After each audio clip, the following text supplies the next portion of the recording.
Do you hate it when you get stuck? You're working on something and you get frustrated and you get stuck on the topic. Well, if you're like me and perhaps a load of other people, getting stuck is not that uncommon. But what is uncommon is actually being able to work through that sense of stuckness, that sense of, how do I get past this blockage? And being able to sit with that challenge long enough that you actually do get through the difficult point.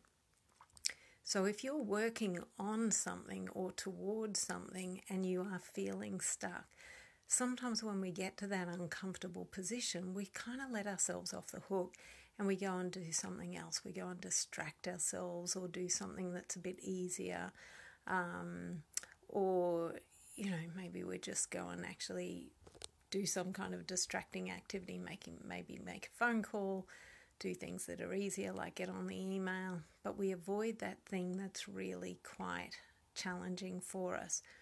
So for a productivity tip, especially to get through those difficult things, is to actually say to yourself, this or nothing else. So if you're having to work on something, you allocate the time to do just that one thing, that thing and nothing else, until you get it done. Now, usually the difficulty is going to rise and pass, and if you can sit with that discomfort for long enough, you'll be able to get through it. And, usually it can last just a few minutes maybe, if you stay focused on what it is that you do want, rather than getting caught up in the frustration that might be going through your head.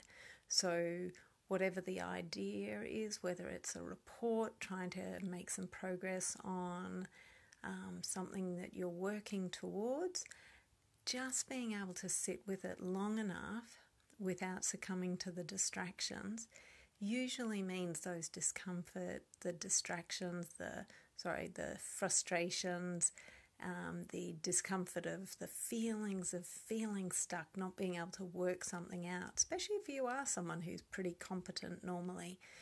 But if you sit through it long enough and stay with the concept of this and nothing else, because when we keep going for those distractions, we keep going for those easier things, all we do is actually reinforce those negative feelings. We reinforce the discomfort and we reinforce that reactivity to let ourselves off the hook. So to make better progress in what you're seeking to do, see if you can stick with that, ride through the wave of the discomfort, and then as you begin to relax a little bit more, you'll find a way through that challenge. But just stick with it long enough until you get through it. Now, sometimes you might have given yourself a set amount of time, and if that's the case, then if no ideas come up, just stay sitting with it rather than thinking, I'll use this time to do something else, because again, we'll find ourselves going from one thing to the next, constantly letting ourselves off the hook, off the thing that's more challenging. Anyway, I hope you find that useful, sitting with just this or nothing else. Okay, cheers.